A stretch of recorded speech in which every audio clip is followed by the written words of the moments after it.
Sa loob ng Regional Trial Court sa Lucena, nakaupo ang abogadong si Mateo sa kanyang upuan. Tuwid ang likod, maayos ang kurbata at malamig ang ekspresyon. Mr. Villanueva, kalmadong sabi ni Mateo habang nakatingin sa saksi. Sinabi niyo kanina na noong 1998 ay personal niyong nakita ang lolo ng kliyente ko na pumirma ng kasunduan. Tama? Oo, sagot ng lalaki at bahagyang nauutal. Naroon po ako. Tumango si Mateo. Hindi siya nagmamadali. Hindi siya kailanman nagmamadali sa mga ganoong bagay. Sigurado po kayo sa taon? Opo. Tumaas ang mga kilay niya. Sa buwan? Noong Hunyo. Tumango si Mateo. Hunyo ng 1998. Opo. Alam niyo bang may medical record ang lolo ng kliyente ko na nagsasabing na-stroke siya noong May ng 1998 at hindi na siya nakapagsalita pagkatapos nun? Nag-iba ang kulay ng mukha ng saksi. Hindi ko po alam yun. Hindi ninyo alam. Mahinang ulit ni Mateo. Pero nandun kayo sa pagpirma. Opo. Pinutol niya agad ang gusto nitong sabihin. Na hindi siya nakapagsalita, hindi nakalakad ng walang saklay, at nakakonfine pa nga sa ospital sa Maynila sa panahong yon. Nagkaroon ng bulungan sa loob ng korte. Objection, Your Honor! Sigaw ng kalabang abogado. Argumentative! Sumagot naman ang hukom, kaya nagpatuloy siya sa pagtatanong. Napasinghap ang saksi. Maaring nagkamali lang po ako ng taon. Ng taon, ulit ni Mateo. O ng buong pangyayari. Wala itong maisagot. Dahan-dahang inilapag ni Mateo ang papel sa mesa. Wala na po akong karagdagang tanong, Your Honor. Sa sandaling yon, may marahang pag-vibrate sa bulsa ng kanyang Amerikana. Sanay siya sa mga tumatawag habang may hearing. Kliyente, sekretary, minsan bangko, hindi yun mahalaga. May mas mahalaga sa sandaling yon. Ayaw niyang mawala ang momentum niya sa kaso. Muling nag-vibrate ang cellphone niya. Pero tinapos niya ang pag-aayos ng kanyang mga dokumento. Nakinig sa rebuttal ng kabilang panig. Tumayo, umupo at nagtala ng notes. Sa ika-4 na beses, bahagya niyang inilabas ang cellphone at sinilip ang screen ng hindi halatang halata. Isang hindi kilalang numero ang tumatawag. Ibinulsa niya ulit. Hindi siya matitinag sa isang tawag. Hanggang sa natapos na at babalik na sila para sa susunod na hearing. Agad na nag-uunahan ang mga tao palabas. Lumapit ang kliyente niya. Attorney, mukhang nayanig natin sila. Bulong nito at may pag-asa sa boses. Hindi pa tapos ang laban. Maikli niyang sagot. Huwag muna tayong magdiwang. Lumayo si Mateo. Diretso siya sa gilid ng pasilyo kung saan mas kaunti ang tao. Muli niyang tiningnan ang cellphone. 12 missed calls at parehong numero lang. May pumasok na mensahe at binasa niya yon. Provincial Hospital Emergency. Please call back immediately regarding Isabel Reyes Castillo. Nanlamig agad si Mateo. Isabel, pinindot niya ang tawag. Nang sumagot, agad siyang nakahinga. Provincial Hospital, magandang tanghali po. Tumawag kayo, maikli niyang sabi. Para kay Isabel Reyes Castillo, anong nangyari sa asawa ko? May bahagyang katahimikan sa kabilang linya bago muling nagsalita. Sir, na-aksidente po siya kaninang umaga. Tumawag po kami dahil need niya po talagang ilagay sa ICU according to Doc Tanglao. Kailangan po namin ng approval ninyo. Nasa critical na kalagayan na po siya. Umawang ang bibig niya. Yes, pupunta ako dyan. Gamutin ninyo. Dalhin niyo sa ICU. Anong klaseng aksidente? Vehicular collision po. Truck at sedan. Siya po ang driver. Conscious pa po nang dinala rito pero unti-unti pong humihina ang heartbeat. Kaya need pong malagay sa ICU ang asawa ninyo. Ngayon, i-stabilize na po namin siya. Pero may head injury. Pinapapunta po kayo agad ng attending physician. Tumango si Mateo. On my way. Pinatay niya ang tawag. Bumalik siya sa loob ng courtroom kung saan nag-uusap ang kanyang kliyente at ang associate niyang si Carlo. "Carlo," tawag ni Mateo. "Sir, ikaw munang bahala sa kliyente kung sakaling hindi ako makabalik. May emergency. Nasa ospital ang asawa ko." Mukha lang kalmado si Mateo, pero labis na ang takot sa kanyang dibdib. "Sabihin mo sa kliyente, ipagpatuloy lang natin ang strategy sa next hearing. Focus on the medical records. Do not engage emotionally. Huwag papatol sa provocation." "Sir, magdadrive pa po kayo. Samahan ko na po kayo." Umiling naman siya. "Wag, mas kailangan ka rito." Hindi na siya naghintay ng sagot. Sa labas ng korte, sinalubong siya ng init ng tanghali. Parang kalmado lahat. Parang walang nangyari at normal na araw lang. Sumakay siya sa kotse at isinara ang pinto. Naririnig niya ang sarili niyang paghinga. Ini-start niya ang makina. "Matatag siya," bulong niya sa sarili. "Si Isabel yun." Napadiin ang paa niya sa accelerator. Bawat segundo ay parang kasinlaki ng 1 taon. Pagdating niya sa provincial hospital, hindi niya maalala kung paano siya nakahanap ng parking. Hindi niya maalala kung paano siya tumakbo papasok. "ICU?" tanong niya sa gwardya. "Second floor, sir." 2 baitang kada hakbang ang ginawa niya. Sa labas ng ICU, lumapit ang isang nurse. "Kayo po ba si Attorney Mateo Castillo?" "Opo." "Sumunod po kayo sa akin," sabi ng nurse. Pinagsuot siya ng gown, surgical mask at hairnet. Sa loob, malamlam ang ilaw at naririnig niya ang tunog ng machines. Nakita niya si Isabel, hindi ang Isabel na masigla. Hindi ang Isabel na palaban. Nakahiga ang asawa niya. May tubo sa bibig at may benda sa ulo. May mga kung ano-anong nakakabit sa dibdib. Lumapit agad si Mateo at hinawakan ang kamay nitong malamig. Isabel, anong nangyari? Please wake up." "Sir," lumapit ang doktor. "Ako po si Dr. Ramos." Yes." Tumayo siya ng tuwid. "Anong status ng condition ng asawa ko?" "May severe traumatic brain injury po siya. May swelling sa brain at ginawa na po namin ang initial intervention. Pero huminga ng malalim ang doktor. Hindi po namin masabi sa ngayon ang chance of recovery. Kailangan po nating maghintay sa susunod na 48 hours. Sa ngayon, controlled na po ang internal bleeding niya. Possible ang surgery, depende sa response niya sa medication. Sa ngayon, she is in comatose state." Parang may bumagsak na martilyo sa loob ng kanyang ulo. Malala ang kondisyon ng kanyang asawa at hindi niya alam kung kailan ito magigising. "At dahil sa brain swelling," dagdag pa ng doktor, "kailangan po ninyong maghanda." Napabuntong hininga siya. Parang dinudurog ang kanyang puso na makitang ganoon ang kanyang asawa. Pinisil niya ang kamay ni Isabel ng bahagya. "Alam kong matatag ka," bulong ni Mateo. "Mas matatag ka kaysa sa akin. Lumaban ka. Huwag mo kong iwan. Kailangan ka ng mga anak natin." Nasasaktan siya pero hindi siya umiyak. Nanatili lang siyang kalmado dahil naniniwala siya na magigising pa si Isabel. Magaling ang mga doktor at ang ospital. Pero ang totoo, isa lang siya sa lalaking unti-unting nababasag sa kalooban. Ngunit pinipiling manatiling buo sa labas. Dahil kung siya ang babagsak, sino ang lalaban para kay Isabel? Pagkalabas niya ng ospital ng gabing yon, hindi agad umuwi si Mateo. Nakaupo siya sa loob ng kotse ngunit hindi umaalis. Nakatingin lang siya sa windshield at sa mga ilaw na lumalabo sa kanyang paningin. Pero sa huli, umalis din siya. Tahimik ang daan pauwi sa kanilang ancestral home sa gilid ng lungsod ng Lucena. Sa harap ng bahay, nakatayo ang 2 malalaking puno ng nara. Ipinark niya ang kotse at bumaba.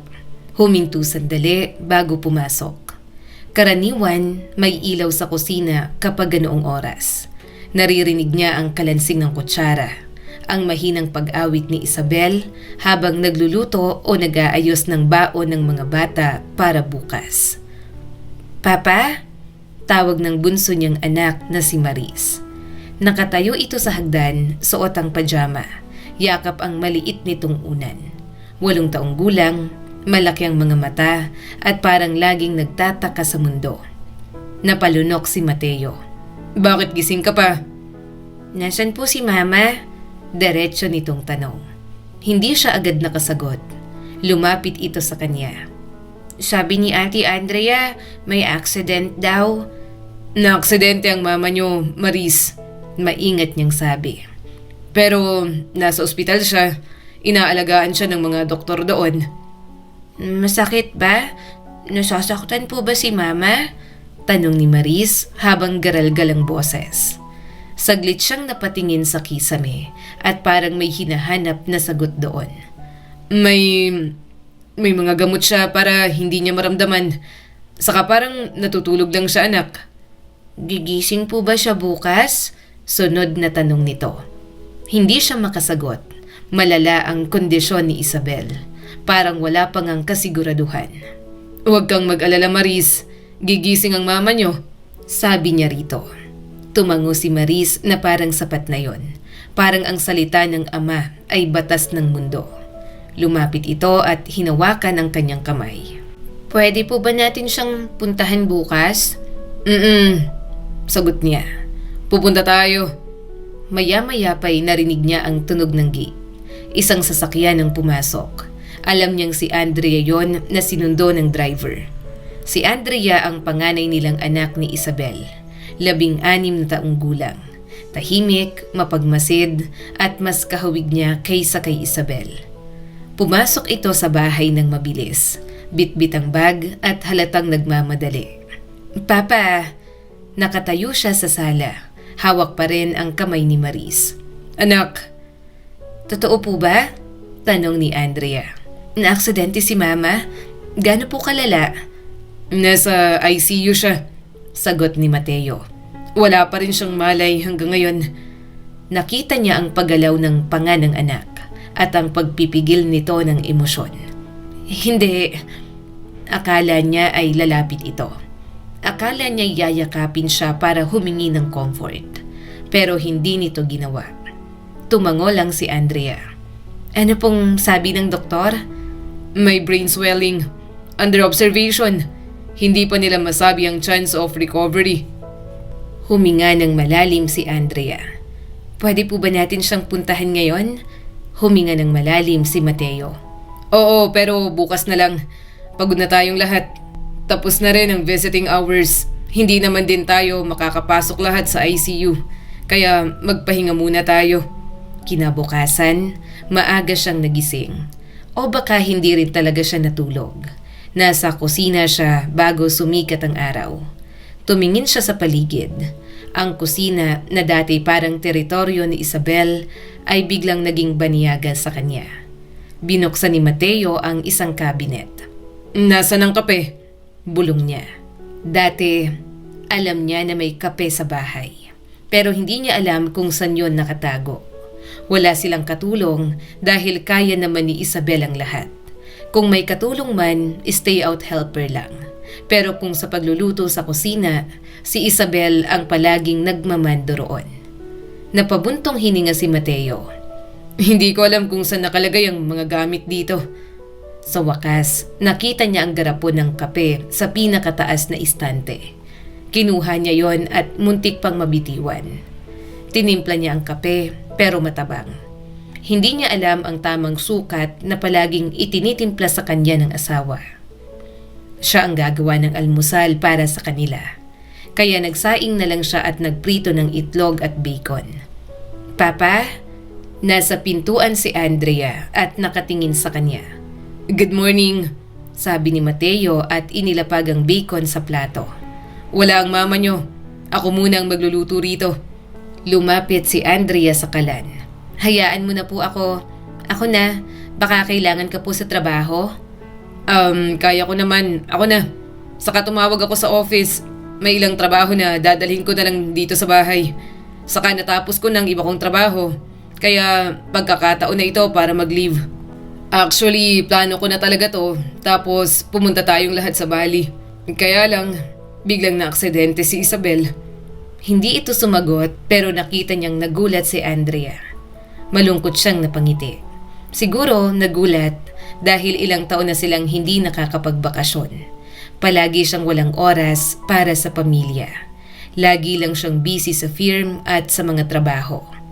Kinuha nito ang spatula at inayos ang apoy. Sunog na po ang itlog, Papa. Ayaw namin ng ganyang luto. Si Maris gusto po ng malasado sa egg. Ako naman po, matigas ang egg yolk pero hindi sunog. Si Mama po lagi ang gumagawa nito.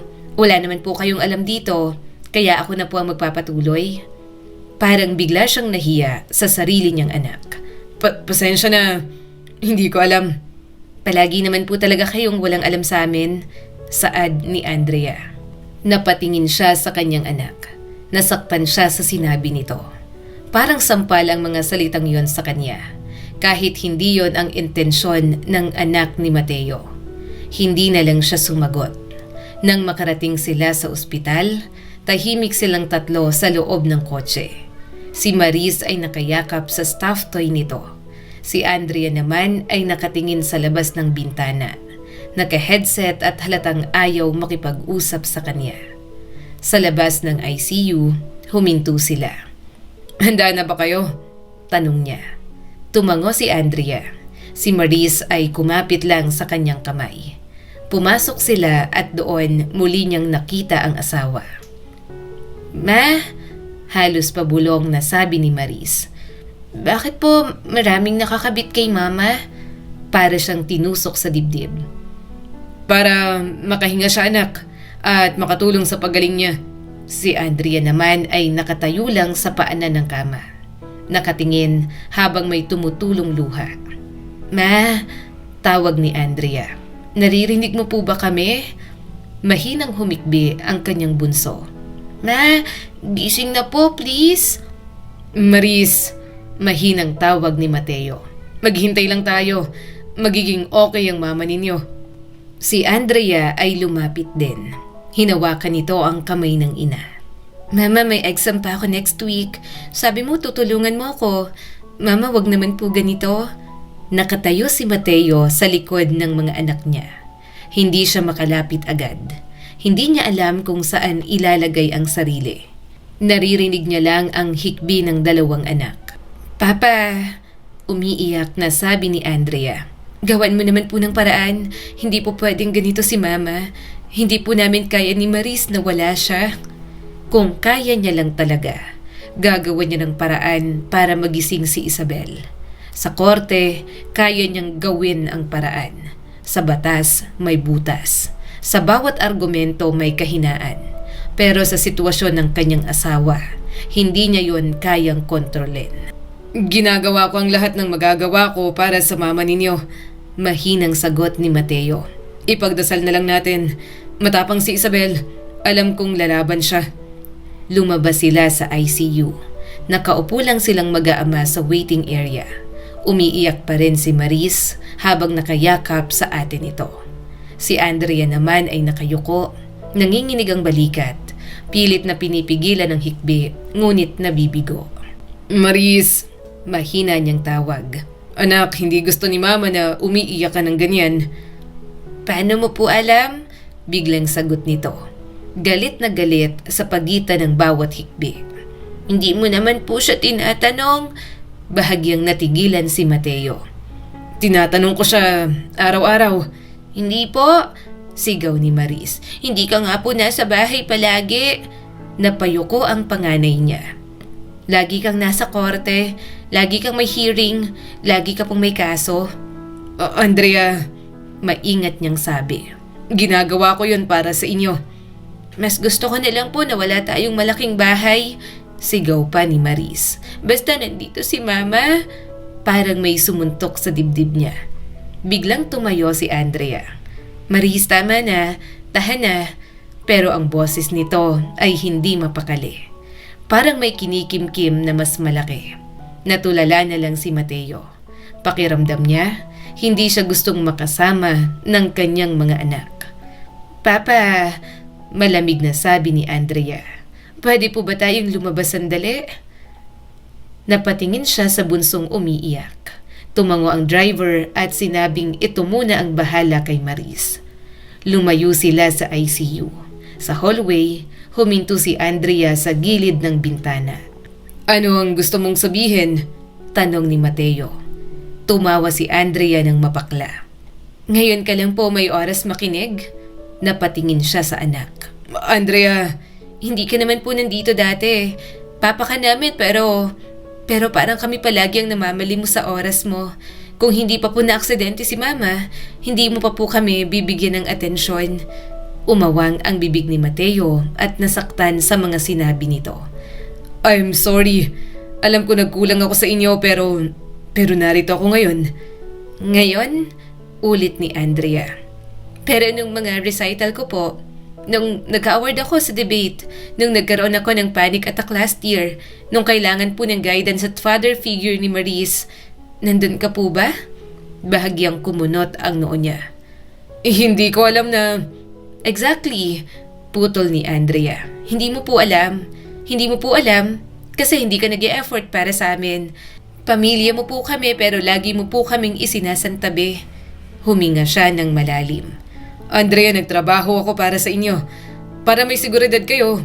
Para hindi kayo mag-alala sa pera. Para hindi kayo matulad sa amin na naghirap noon." "Papa, hindi ko po kailangan ng mas malaking allowance. Kailangan ko ng tatay." Parang may gumuho sa dibdib ni Mateo. Hindi siya makapaniwala. Gusto niyang magalit sa panunumbat ng mga anak niya. Pero hindi rin naman niya maitatanggi na may pagkukulang din siya. "Nasa bahay ako gabi-gabi," depensa niya. "Physically," sagot ni Andrea. "Pero ang isip mo, palagi pong nasa mga kaso na hinahandle mo. Wala ka na pong time sa amin ni Maurice pati kay Mama." "Trabaho ko yun." "Pero tatay ka po namin, pamilya mo po kami," bulalas ni Andrea. Tahimik ang hallway pagkatapos ng sigaw na yon. May dumaan na nurse at sandaling tumingin sa kanila saka nagpatuloy.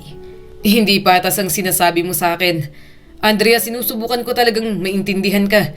Pero wag mong sabihin sa akin yan dahil wala akong ibang ginawa kundi mag-provide sa inyo." Mahina niyang sabi. "Yes, and thank you for that.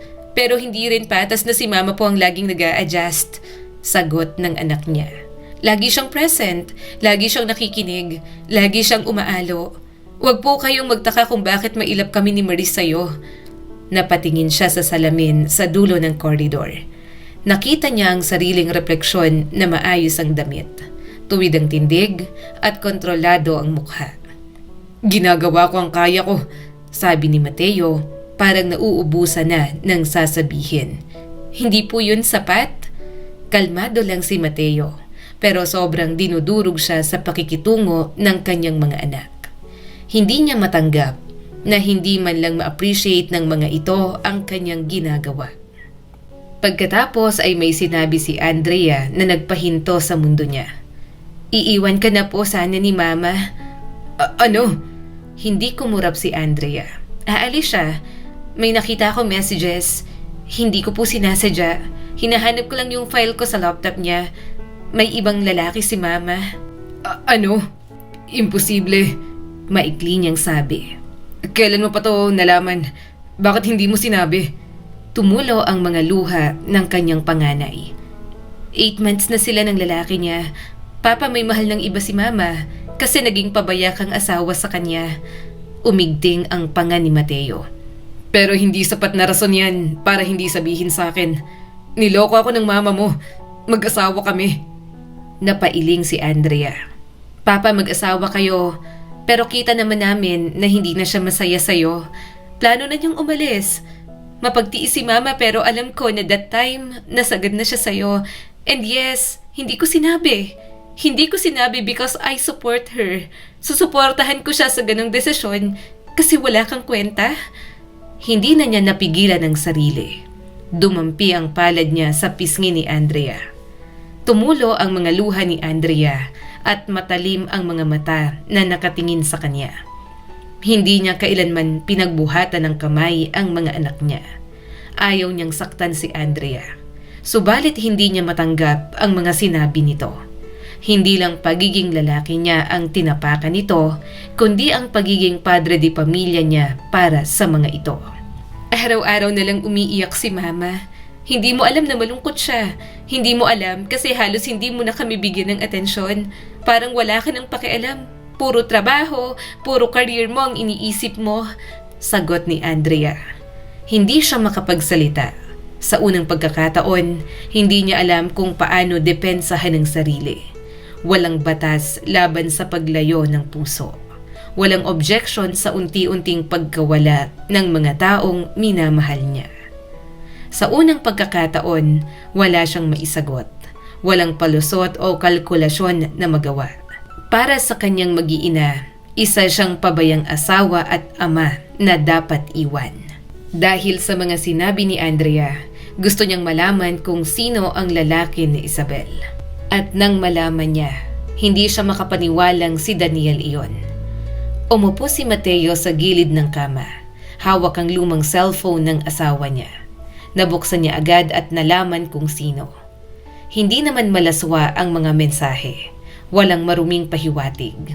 Pero mas nasasaktan doon si Mateo. Dahil malinaw ang intensyon ng lalaki ni Isabel. Banayad at parang totoong pag-ibig. Dahan-dahan siyang nag-scroll pataas. Hinayaan niya ang sarili na basahin ang mga yon, hindi bilang abogado, kundi bilang asawa. "Kumusta ang araw mo, Isabel?" tanong ni Daniel. Sumagot naman si Isabel. "Mahaba, tahimik ang bahay. Parang masyadong malaki kapag wala silang tatlo. Malungkot kasi wala akong makausap na talagang nakikinig sa akin, Daniel." Tumigil si Mateo sa pagbabasa. "Nakikinig naman ako sa iyo, Isabel. Bakit kailangan mo pang makipag-usap sa ibang lalaki?" Muli niyang binasa ang mga mensahe ni Daniel. Nakita niya kung paano nito i-comfort at bigyan ng magagaan na salita ang kanyang asawa.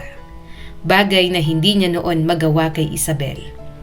May isang mahabang mensahe mula kay Isabel. Binasa niya yon ng dahan-dahan. "Alam mo bang hindi ko maalala kung kailan huling tinanong ni Mateo kung kumusta ako? Pati mga bata, hindi na niya kinukumusta. Minsan pakiramdam ko bahagi lang ako ng trabaho niya. Palagi kaming formal dito sa bahay. Hindi na siya gaya ng dati. May mga pagkakataong uuwi siya rito pero dala niya pa rin ang trabaho niya. Nandun pa rin ang persona niya bilang abogado." Nanlabo ang paningin ni Mateo. "Sorry." Guilty siya dahil alam niyang totoo. Hindi niya nga nagawa yon kay Isabel. Hindi siya nagtatanong dahil kampante siya na okay lang ang lahat. Hindi siya nagtatanong tungkol sa mga bata dahil sa isip niya, kaya ni Isabel ang mga ito. Pero hinahanap pala ng mga ito ang kanyang presensya. Ginagawa naman niya ang lahat para sa mga ito, pero kulang pa rin yon. May mas mahabang palitan pa. May mensahe muli mula kay Isabel. "Mali ang nangyari sa atin kanina. Maling-mali." Nag-reply naman si Daniel. "Anong mali kung sa akin ka na masaya, Isabel? Mahal kita at alam kong mahal mo rin ako." "Mahal ko pa rin ang asawa ko. Ayoko nito, Daniel. Masaya ako kasi nakikinig ka sa akin at dinadamayan mo ko. Pero may asawa na ako at mga anak. Hindi na maulit ang nangyari sa atin. I'm sorry." Napalunok si Mateo.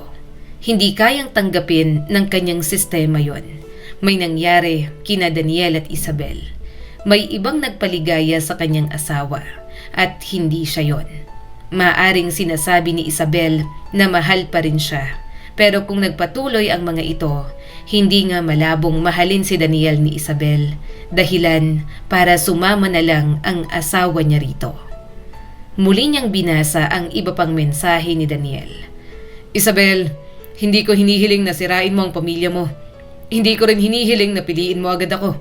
Ang hinihiling ko lang, huwag mong itago sa sarili mo na karapat-dapat kang mahalin ng buo. Mahal kita at ipinapakita ko yun sa'yo. Kung hindi ako ang taong yun, sana may maging ganoon para sa'yo. Pero kung sakali mang ako, hihintayin kita. Hindi bilang kapalit, kundi bilang pagpili mo sa akin." Lumalabo na ang paningin niya sa mga luha. Marami pa siyang binasang mensahe mula sa mga ito. "Hindi ko alam kung kailan ako nagsimulang maghanap ng ibang kausap. Siguro nung pakiramdam ko hindi na ako naririnig. Mahal ko pa rin si Mateo. Pero minsan ang pagmamahal ay parang alaala na lang ng dati. Hindi ko alam kung kaya ko pa bang manatili kung hindi niya ako nakikita. Nagreply si Daniel. Kinausap mo ba siya tungkol sa atin? Sinabi mo na ba na gusto mo nang makipaghiwalay? Hindi pa. Natatakot ako. Siguradong magagalit siya. Ayoko rin na malaman niya na may relasyon tayong dalawa. Baka sa galit niya i-demanda niya lang ako. Handa na talaga siyang iwan ako at sumama sa lalaking yun. Tumayo si Mateo at sinuntok ang pader. Galit na galit ang kalooban niya. Niloko siya. Siya ang iiwan. Pero bakit siya ngayon ang umiiyak? Bakit sa kanya galit ang kanyang mga anak? Nagkulang lang naman siya pero bakit labis ang naging balik sa kanya? Kung hindi na aksidente si Isabel at nalaman niya agad ang tungkol sa kabit nito, baka nga sobrang galit ni Mateo. Gagawin niya lahat para mamroblema ang dalawa at hindi maging masaya. Pero pagkatapos ng mga nangyari at hinanakit ng kanyang mga anak, parang sa unang pagkakataon ay hindi na kayang lumaban ni Mateo. Kinabukasan, inabala ni Mateo ang sarili sa trabaho. Ayaw niyang isipin ang mga nalaman tungkol sa pagtataksil ni Isabel. Dumating na rin ang kasambahay na kinuha niya para mag-asikaso sa mga bata. Pero nang sumapit ang hapon, pumunta ang mga kamag-anak niya sa bahay. Kinukumusta ng mga ito ang nangyari kay Isabel. Nang sumapit ang gabi, sabay-sabay silang naghapunan. Tahimik ang mga anak niya. Si Andrea, hindi makatingin sa kanya. Si Maris naman, kahit paano ay nakikipag-usap sa kanya. Papa, kailan po ulit ako pupunta kay Mama? Tanong ni Maris sa kanya. Sumagot si Mateo. Sa weekends, may pasok pa kasi kayo. Napabuntong hininga si Andrea at nagsalita na. Gusto po namin makita si Mama araw-araw. Kaya after school po sana makapunta kami at makatigil sa ospital kahit 3 hours lang. Gusto po namin na updated palagi sa kalagayan ni Mama. Napalunok si Mateo at marahang tumango. Sige, ipagmamaneho ko kayo papunta ron. Hindi pa sila nakakapag-usap ni Andrea. Simula nang magkaroon sila ng sagutan. Gusto niyang mag-sorry pero parang hindi pa ito handa na makinig sa kanya. Kaya hinayaan na muna ni Mateo. Sabay-sabay silang pumunta sa ospital. Pinauna niya muna ang mga batang makita si Isabel. Nang matapos, mag-isa naman na pumasok si Mateo. Isabel, pinagmasdan niya ang bawat detalye ng mukha nito. Kailan ka ba magigising? Kailan mo ko kakausapin? Ano ba talagang desisyon mo? May mga araw ba na gusto mo na akong kausapin pero wala ako? Nangilid ang mga luha ni Mateo. Alam mo, hindi ako marunong magbasa ng tao kapag hindi nila sinasabi ng diretso. Napatingin siya sa monitor. Parang kinakausap niya ang linya ng heartbeat nito. Sa korte, malinaw. Kapag may ebidensya, testimonya at batas. Pero sa atin hindi ko alam kung kailan nagsimulang magkulang ang mga salita. Tumayo siya at bahagyang yumuko. Inilapit ang mukha sa mukha ni Isabel. Bakit hindi mo sinabi? Bakit sa ganitong paraan pa? Napapikit siya sa galit. Masakit. Gusto kong magalit dahil niloko mo ko.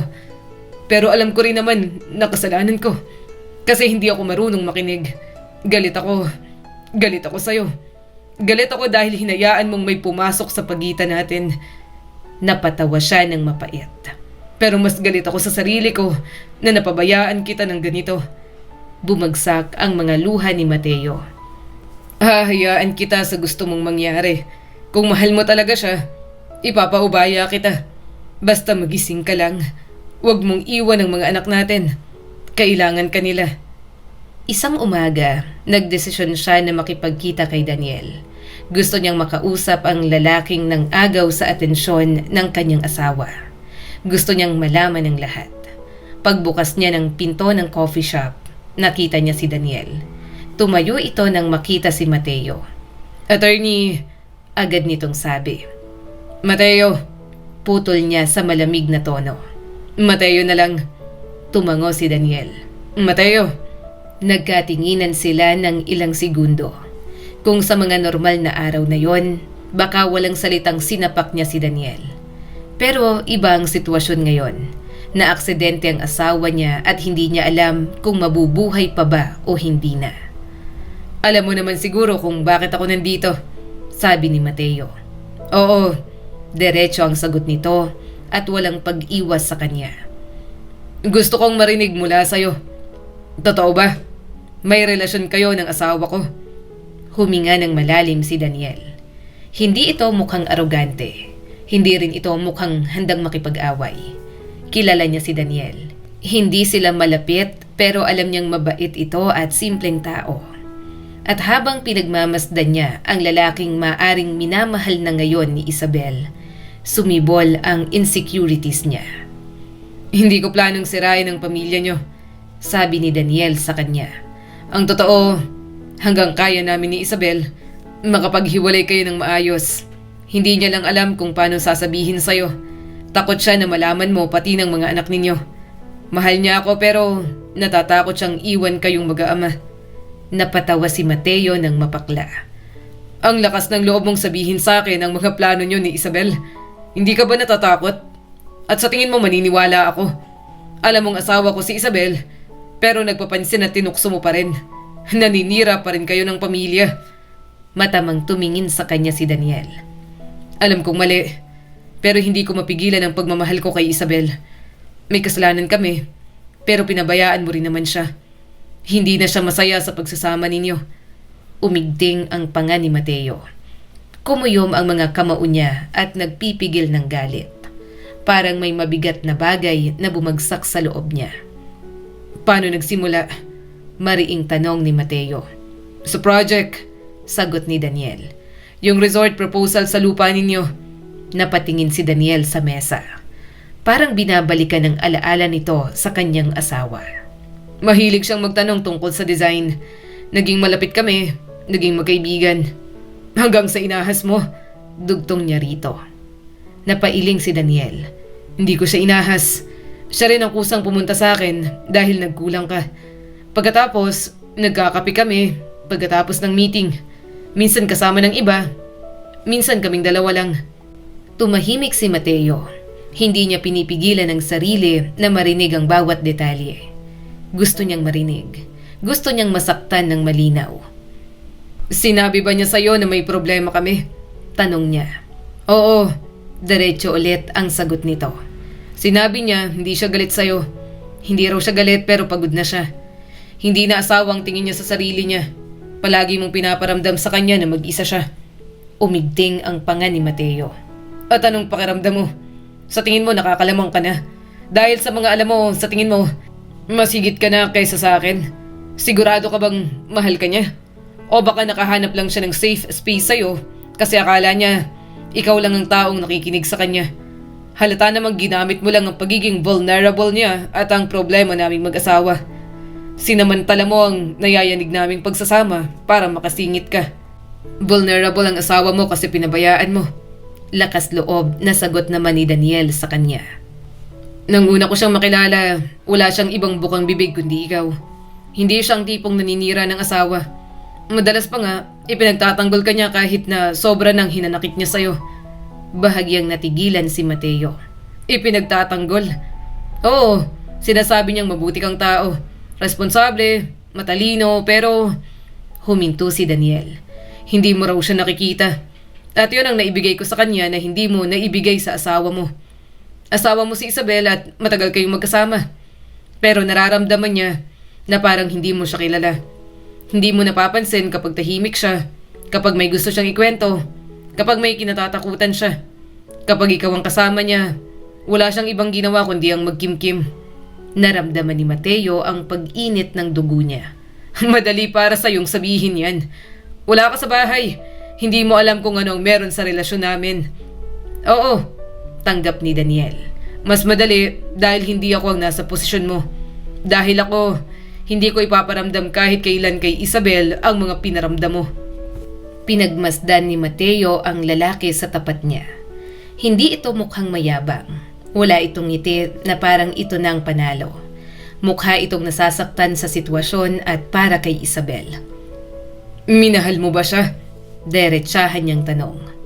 Hindi agad sumagot si Daniel. Ilang segundo ang lumipas bago ito nagsalita. Oo, mahal ko ang asawa mo. Mahal na mahal ko na kahit maging kabit niya lang, tinanggap ko pa rin.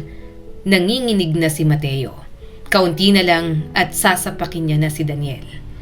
Pero nakakapagpigil pa siya at hindi niya alam kung paano niya nagawa yon. Minahal ka rin ba niya? Mas mababa ang boses ni Mateo. Tumitig si Daniel sa kanya. Parang nag-aalinlangan kung dapat ba niyang sagutin. Gusto ko ng totoo. Hindi ako nandito para magpaawa o makipagsuntukan. Huminga si Daniel ng malalim. Hindi niya pa direktang sinabi sa akin. Pero nararamdaman ko na ako nang mahal niya. Mahal na rin ako ni Isabel. Kasi kung mahal ka niya, bakit pa niya ako papansinin? Bakit niya ako hinayaan sa tabi niya? Bakit handa na siyang sumama sa akin bago ang aksidente? Mukha siyang kalmado, pero parang gumuguho na ang mundo niya. Parang dinudurog ang kanyang puso. Hindi niya matanggap. Nagkulang siya pero mahal niya si Isabel. Hindi niya matanggap na nagmamahal na ng iba ang asawa niya. Hanggang saan? Tanong ni Mateo, parang pinapasakitan na lang talaga ang sarili. Ilang beses na may nangyari sa inyo. Isang beses lang. At tinuring niya pa yung pagkakamali dahil hindi siya sigurado. Pero gusto kong malaman mo na hindi kami sa ganun umikot. Hindi tungkol sa pisikal ang naging ugnayan namin. Mapakla siyang tumawa. Mas masakit pa yon. Parang mas gusto niya pang malaman na naging pisikal lang ang relasyon ng mga ito. Kaysa malaman niyang nabago na ang pagmamahal ni Isabel sa kanya. Gusto niyang burahin ang lahat ng mensaheng nabasa niya. Gusto niyang ibalik ang panahong wala siyang alam. Kung pwede lang bang tanggalin niya na lang si Daniel sa buhay ni Isabel at bumawi na lang siya sa asawa niya sa lahat ng kanyang pagkukulang. May plano ba kayong umalis? Tanong ni Mateo. Umiling si Daniel. Hindi pa siya sigurado. Kumunot ang noo ni Mateo. Hindi sigurado. Sabi niya, ayaw niyang sirain ang pamilya niyo. Nahihirapan siyang bitiwan ng pamilya niyo dahil sa mga anak ninyong dalawa. Napangiti si Mateo ng mapait. Nanatili na lang pala si Isabel dahil sa mga anak nila. Paano kung malaman nito na pati mga anak nila ay galit din sa kanya? Paano na si Mateo? San siya pupulutin? Paano kung mas gustuhin ng buong pamilya niya na iwan na lang siya? Nang matapos ang kanilang pag-uusap, lumakad si Mateo pabalik sa kotse. Sa loob ng sasakyan, napahawak siya sa manibela. Masaya ka ba kapag kasama mo siya, Isabel? Tanong niya sa hangin habang naluluha. Hindi lang siya nakikipaglaban sa ibang lalaki. Nakikipaglaban siya sa bersyon ng sarili niyang nakalimutan niya na at hindi marunong makinig. At yon ang mas mahirap talunin para kay Mateo. Isang umaga, maagang nagising si Mateo. Sa mesa sa kusina, may nakapatong na papel na kulay pink. May glitters pa sa gilid. Tupa pa. Bahagyang umaliwalas ang mukha niya at tiningnan yon. Binasa niya at napangiti ng kaunti nang makitang sulat kamay yon ni Maris. Papa, may presentation po ako sa school. Wala po si Mama kasi nasa ospital po siya. Si Manang Jeng po ang manunood. Pero sana po, Papa, makapunta ka po at makapanood. Sana po, wag na po kayong maraming kausap sa phone at tumingin sa papers. Punta po kayo sa school kahit saglit lang. Please come, Papa. Kapag pumunta ka po, bati na po tayo. Mahina siyang tumawa habang naluluha. Alam niyang nagiging busy siya sa araw na yon, pero sinikap niyang makancel ang lahat. Pwede namang i-move ang iba. Pupunta siya sa school ni Maris. Ayaw niyang magtampo na naman ito sa kanya. Sa biyahe papunta sa paaralan, tahimik lang siya. Bumili rin si Mateo ng maliit na flower bouquet para kay Maris. Pagdating niya, puno na ang parking. Mga nanay na may dalang kamera. Mga tatay na nakakasual, may mga nakita rin siyang lolo at lola. Sinalubong siya ni Mama Jeng. Sir, nandito na po kayo. Mabuti naman, kahapon pa pong nalulungkot si Maris. Umaasa ho kasing pupunta kayo. Anong number niya sa program? Sumagot si Manang Jeng. 7 ho. Tipid na napangiti si Mateo. Sige, pasok na po tayo. Pagpasok nila sa auditorium, masikip na. Pinaupo siya ng usher sa gitnang hanay. Sa paligid niya, puro mga nanay na sinusuportahan ang mga anak. Asawa ba yan ni Isabel? Yung attorney? Narinig niyang mahinang tanong ng isang babae sa likod. Ay, oo nga. Hindi siya lumingon. Umupo lang siya ng tuwid. Sa harap, ang mga bata ay naka-costume. May mga hawak na papel. Lumabas si Maris sa gilid ng stage. Nakasuot ng dilaw na dress at may maliit na papel sa kamay. Nakabusangot ito at halatang malungkot. Bago ito tuluyang pumasok sa entablado, naghanap ang mga mata nito sa audience. Anak, kinaway ni Mateo ang mga kamay. Maris, nandito ang papa.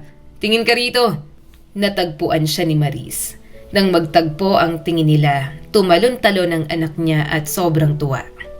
Sir, grabe po ang tuwa ni Maris na nandito ho kayo. Parang kanina iiyak na ho talaga. Pinipigil lang, sabi ni Manang Jeng habang kumukuha ng mga larawan. Umangat palalo ang kamay ni Mateo at bahagyang kumaway. Siya ang naiiyak. Nagsisisi siya na pinalagpas niya ang mga ganoong pagkakataon sa buhay ng kanyang mga anak. Bigla niya tuloy naisip si Andrea. Simula bata pa lang, parang ang dami na niyang naging pagkukulang rito. Mas nag-focus siya sa career at hindi na naisip na nalilipasan na pala siya ng mga anak niya na unti-unti nang lumalaki. Lumabas si Maris sa gitna ng stage. Good morning po, sabi nito sa microphone at bahagyang nanginginig ang boses. Today, I will talk about my family. May munting kurot sa dibdib ni Mateo. Ang pamilya ko po ay binubuo ng papa ko, mama ko, at ate ko. May saglit na pagtingin si Maris sa kanya. Nasa ospital po ang mama ko ngayon, pero alam ko po na naririnig niya ako. Ang papa ko po ay magaling na abogado. Busy po siya lagi pero mabait po siya. Hindi po siya marunong magluto. May kaunting tawanan sa paligid. Napangiti si Mateo pero bahagya namang naluha. Maya-maya ay ibang bata naman ang nag-present ng pamilya. Pagkatapos, sumayaw ang mga ito sa stage habang kumakanta. Malakas ang palakpakan. Tumayo si Mateo. Hindi niya namalayan na siya lang ang tatay na nakatayo. Hindi niya iniisip kung sino ang nakatingin. Nakatitig lang siya sa anak niya. Namamangha kay Maris na mahal sila ni Isabel. Pagbaba ni Maris mula sa stage, tumakbo ito palapit sa kanya. Papa! Niyakap niya ito ng mahigpit. Ang galing mo anak! Tumango si Maris. Akala ko po hindi kayo darating. Dati po kasi si mama lang po talagang pumupunta. Hindi na kita iiwan sa ganito, sabi niya ng marahan. I'm sorry. Simula ngayon, hindi ko na palalagpasin ng mga pagkakataong ganito sa inyo ng ate Andrea mo. Gusto kong maging bahagi ng mga espesyal ninyong araw.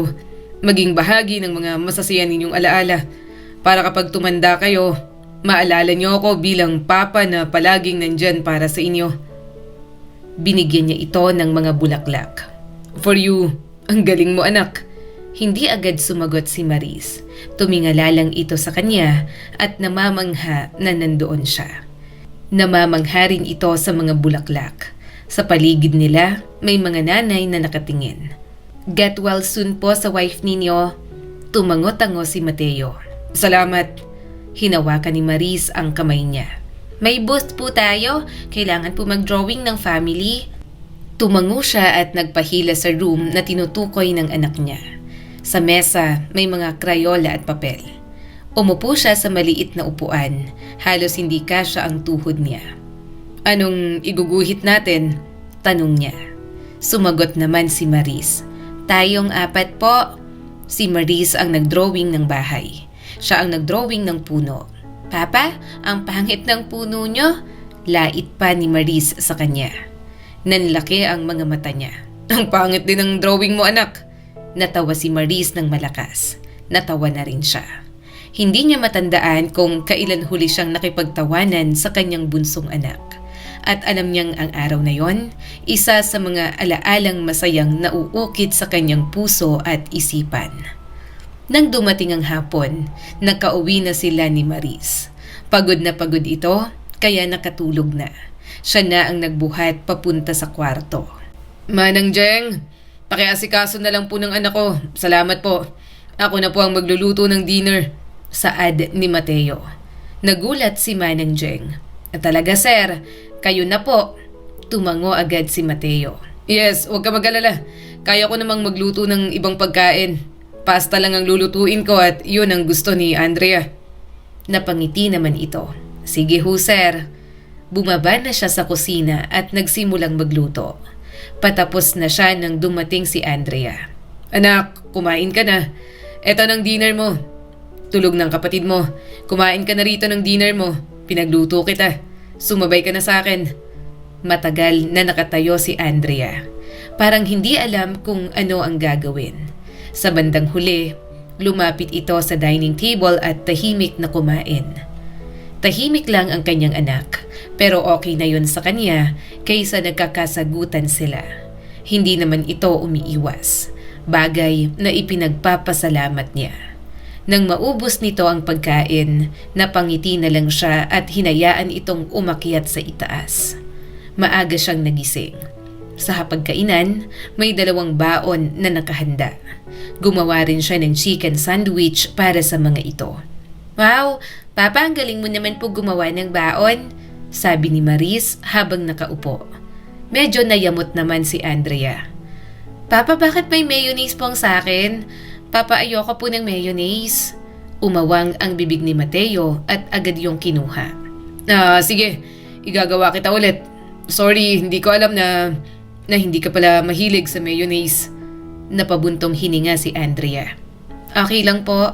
Ngumiti si Maris. Okay lang yan ate. Papalitan naman daw ni Papa eh. Huwag ka nang masungit ate Andrea. Nang matapos kumain ng breakfast, nagpaalam na ang mga ito at humalik sa kanya. Sumakay na sa SUV at hinatid ng driver. Siya naman pupunta na mamaya sa opisina.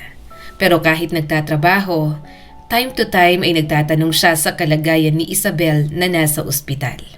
Pagsapit ng hapon, doon siya dumadaan. Minsan, naabutan niya pa ang mga anak nila. Isabel, tipid na napangiti si Mateo. Ako nang gumagawa ng mga baon ng anak natin.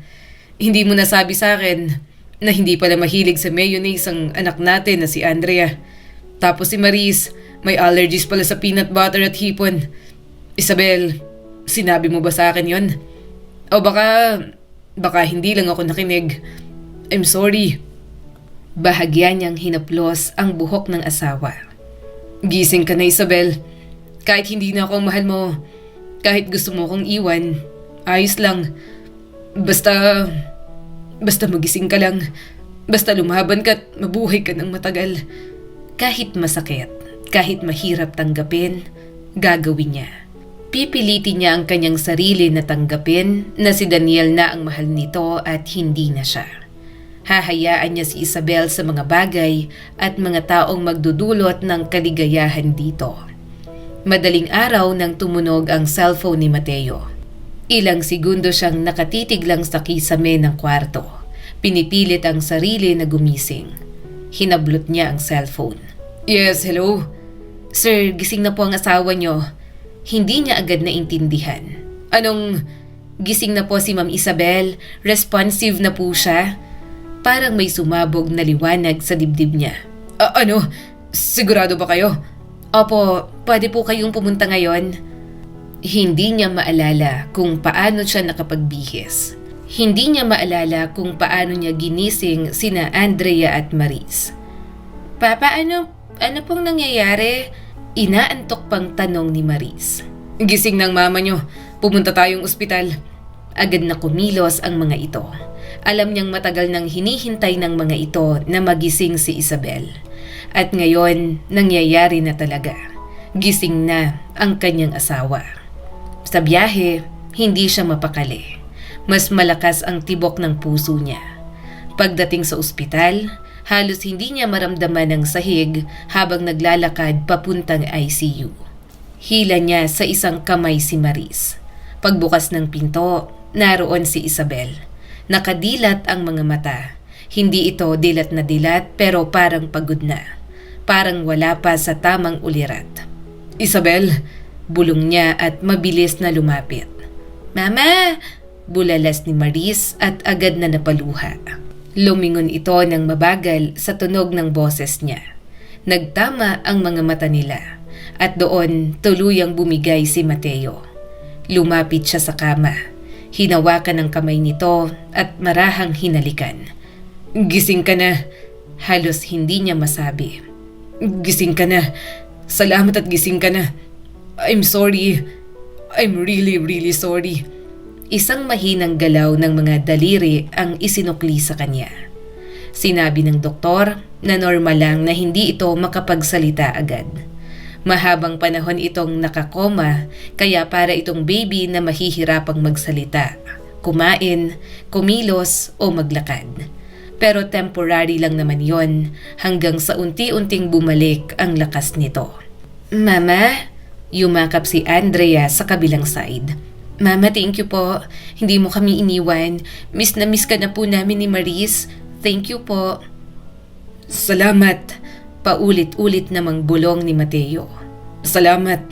May nurse na lumapit. "Sir, kalma lang po. Huwag masyadong ma-stress ang pasyente." Tumango siya pero hindi niya kayang alisin ang kamay niya. "Isabel, nandito ko. Nandito kami ng mga anak natin. Hindi ka namin iiwan." Mabagal ang paggalaw ng labi nito. Mateo? Halos hindi niya yon marinig, pero sapat na yon sa kanya. Napangalan niya ang inuusal nito at hindi ang kay Daniel. Napatakip siya sa bibig. Hinila niya ang mga anak at niyakap. "Nandito ako. Nandito lang kami." Ilang minuto pang may inasikaso ang mga doktor at nurse kay Isabel. Matyagang naghintay ang mga anak nila. Pagkatapos, muling lumapit ang mga bata dito. "Mama!" Mahina ang boses ni Maris. Lumingon si Isabel ng mabagal. Nang makita ang mga anak, may marahang luha ring pumatak sa gilid ng mata nito. "Mama, gising ka na?" Hindi na napigilan ni Maris ang sarili. Lumapit agad pero marahang yumakap sa braso. "Dahan-dahan," sabi ng nurse. Si Andrea naman ay tahimik na lumapit. Hawak ang kamay ng ina. "Hi ma, ano pong nararamdaman mo? Saan po masakit? Thank God nagising na po kayo. Mama, we love you. We love you so much." Andrea," usal ni Isabel. Mabagal ang mga salita ng asawa ni Mateo. Ngunit malinaw sa kanya ang lahat ng yon. Niyakap muli ni Mateo ang dalawang anak mula sa likod habang nakatayo ang mga ito sa tabi ng kama. Inalis ang ilang tubo. Mas malinaw na ang mga mata ni Isabel pero mahina pa rin ang katawan.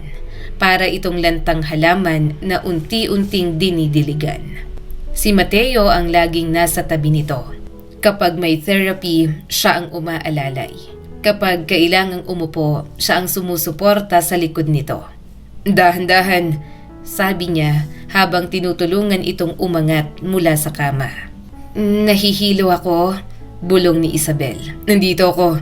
Hinawakan niya ang mga kamay nito na halos walang lakas. Bakit parang ang hina ko?" Mahina nitong tanong. "Temporary lang naman daw, sabi ng doktor." Sagot agad ni Mateo sabay ngiti. "Babalik din yan. 2 buwan kang nakakoma kaya natural na manghina ang katawan mo. Kaya ang gusto kong gawin mo, magpalakas ka. Nandito ako para umalalay sa'yo." Tumingin si Isabel sa kanya ng matagal. Parang sinusuri ang mukha niya. "Wala ka bang trabaho? Palagi kang busy." May kumurot ng pino sa kanyang puso. "Busy ako pero maghahanap pa rin ako ng oras para sa'yo at para sa mga anak natin. Naka-leave din ako. I'm sorry. Patawad kung wala akong oras para sa inyo." Napapikit si Isabel nang halikan niya sa noo. Nakita niyang naluluha ang mga mata nito habang nakatingin sa kanya. Gayunpaman, wala itong sinabing kahit na ano. Ayaw din naman ni Mateo na magtanong. Ayaw niyang buksan ang lahat ng issue na meron sa nakaraan. Kung pwede niya lang burahin ang lahat ng yon, nagawa niya na sana. Ipapaalala niya na lang na asawa siya ni Isabel sa mabuti at mapagmahal na paraan. Umiiyak ka? Tanong nito isang gabi pagkatapos niyang punasan at palitan ang mga damit nito. Napangiti siya ng mahina. Kaunti. Alam mo namang hindi ako iyakin. Mahinang ngiti ang sumilay sa labi ni Isabel. Sorry. Agad siyang umiling. Huwag kang mag-sorry. Ang mahalaga gising ka na at makakasama ka namin ulit. Hindi niya sasabihin na marami na siyang luhang na iluha dahil sa mga nalaman niya. Hindi niya binanggit ang katotohanang nabunyag. Hindi niya binanggit si Daniel. Hindi niya binanggit ang sakit. Ang mahalaga, buhay ang kanyang asawa at makakasama na nilang mag-aama. Isang hapon, habang tinutulungan niya itong humawak ng baso ng tubig, nanginginig ang kamay nito. Hawak lang, sabi ni Mateo habang nakasalo ang ilalim ng palad. Parang hindi ko kilala ang katawan ko, bulong ni Isabel. Ang hina, kikilalanin natin ulit. Napangiti siya at pinunasan ang bibig nito. Babalik din ang lakas mo, huwag kang mag-alala. Tumingin ito sa kanya. Hindi ka umaalis. Paano ang trabaho mo? Associate ko ang gumagawa. Saka kapag tulog ka, nagre-review ako ng mga kaso. Dinadala ko na lang dito. Hanggang kaya ko na hindi pumunta sa office, ginagawa ko para makasama ka at ang mga bata. Hindi siya umalis kahit isang beses. Kahit kailan, hindi siya nagpalit ng bantay. Kahit gabi, nandyan siya. Ayaw niyang umalis o siguro ay natatakot lang siyang magkaroon ng pagkakataon si Daniel na magpakita sa asawa niya. Hindi niya gustong mangyari yon. Minsan, habang tulog si Isabel, pinagmamasdan niya ang mukha nito. Hindi na ito mukhang ganoon kabigat ang paghinga. Mas payapa na ang mukha ng asawa niya. Minsan, nagigising ito at nahuhuling nakatingin siya. Bakit ganyan kang tumingin? Tanong ni Isabel sa kanya.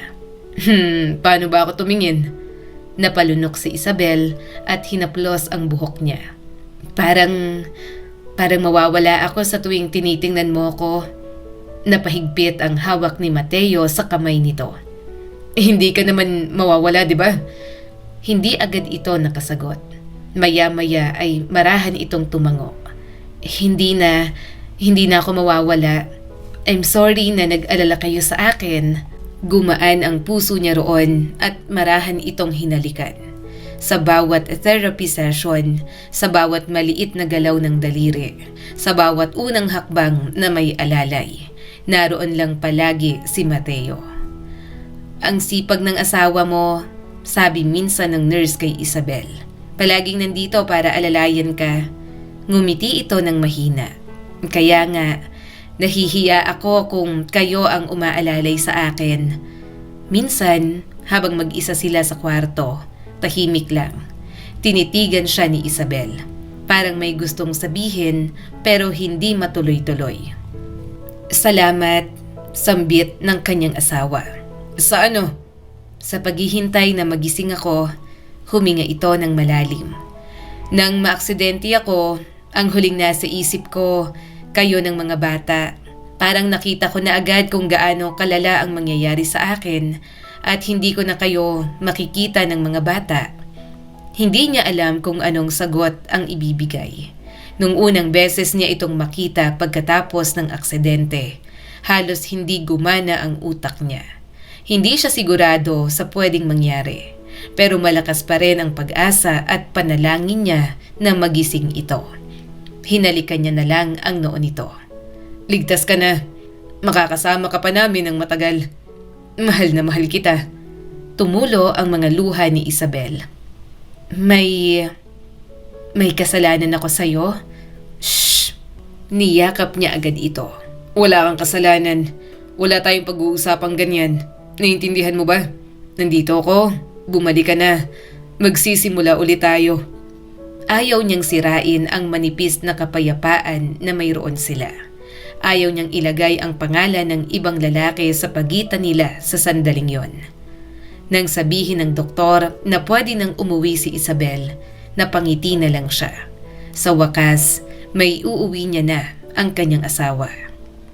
Pagkapasok pa lang nila sa loob ng bahay, bumungad ang liwanag ng sala at ang amoy ng bagong lutong pagkain. Huminto si Mateo sa may pintuan habang hawak ang bewang ni Isabel. Ramdam niya ang bahagyang bigat nito na nakasandal sa kanya. Mahina pa rin, parang isang maling hakbang lang ay babagsak na. "Surprise!" Sabay na sigaw ni na Maris at Andrea. Napalingon si Isabel. Sa gitna ng sala, may maliit na mesa na may cake na halatang hindi perpekto ang icing. May ibang pagkain na mukhang order lang. May mga lobo na medyo kulubot at may banner na medyo tabingi ang pagkakadikit sa pader. "Welcome home, Mama." Napangiti si Isabel. Kayo ang gumawa nito?" "Apo," agad na sagot ni Maris at tumatalon-talon. "Ako nag-icing, si ate po ang nag-bake. Mama, marunong na po si ate Andrea. Si Papa hindi pinayagan tumulong kasi magugulo lang daw." Napatingin si Mateo sa mga anak. "Oo, ang sama nyo na sa akin palagi ah. Palagi nyo na lang nilalait ang cooking skills ko." Ngumisi si Andrea pero umiwas agad ng tingin. "Nasusunog po ang lutuin kapag si Papa." Natawa siya sa sinabi ni Andrea. Hindi pa sila nag-uusap pero ramdam niyang muling nagbubukas sa kanya ang panganay na anak. Natawa si Isabel ng mahina. "Kaya talaga, siguro namimiss nyo ng luto ko. Kawawa naman itong papa nyo, hindi talaga to marunong magluto." Lumuwag ang dibdib ni Mateo at hinalika ng sentido nito. "Kaya kahit wala tayong kasambahay, napilitan ako maghanap. This is Manang Jeng. Siyang umaalalay sa akin dito sa bahay." "Hi ma'am, mabuti naman po at magaling na kayo. Palagi pong umiiyak itong sina Andrea at Maris gabi-gabi. Lalo na po itong si Maris, nananaginip pa." Namungay ang mga mata ni Isabel at yumakap kay Maris. "Sorry, pinag-alala ko kayong dalawa. Manang Jeng, salamat po sa pag-aalaga sa mga anak ko." "Walang anuman po ma'am, hindi naman po sila mahirap alagaan." "Halika, upo ka muna," sabi niya. Dahan-dahang inalalayan si Isabel papunta sa silya. Umupo ito ng maingat, halatang nanghihina pa rin. Nanginginig ang mga daliri habang hinahawakan ng kutsara.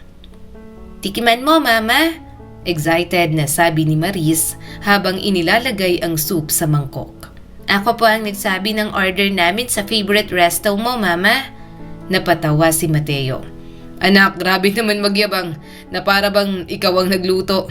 "Papa," reklamo ni Maris. Ngumiti si Isabel habang sumusubo ng dahan-dahan. "Masarap." Napakagatlabi si Mateo.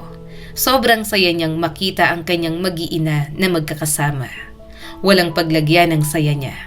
Pagkatapos kumain, halatang napagod si Isabel. Namutla ulit ang mukha nito. "Akyat na tayo," mahinahong sabi ni Mateo. "Ako na, Papa," sabi ni Andrea. Lalapit sana para alalayan ng ina. Pero umiling si Mateo. "Ako na." Dahan-dahan niyang inalalayan si Isabel patayo. Pero pagdating sa unang hakbang ng hagdan, napahinto ito. Parang nanghihina pa ako." Mahina nitong pag-amin. Walang sinabi si Mateo. Bigla niyang binuhat ang kanyang asawa. "Mateo," nagulat na sabi ni Isabel at napakapit agad sa balikat niya. "Ih!" sigaw ni Maris mula sa baba at kinikilig na parang kitikiti. "Parang bagong kasal lang." Napatawa si Andrea. "Yak, Maris, kasal naman talaga sila. Saka bakit ka ganyan? Ang bata mo pa ha?" Natawa si Mateo. "Umayos kayo dyan, Manang Jeng. Palinis na po ng lamesa. Hayaan nyo na po ang mga bata na tumulong para matuto."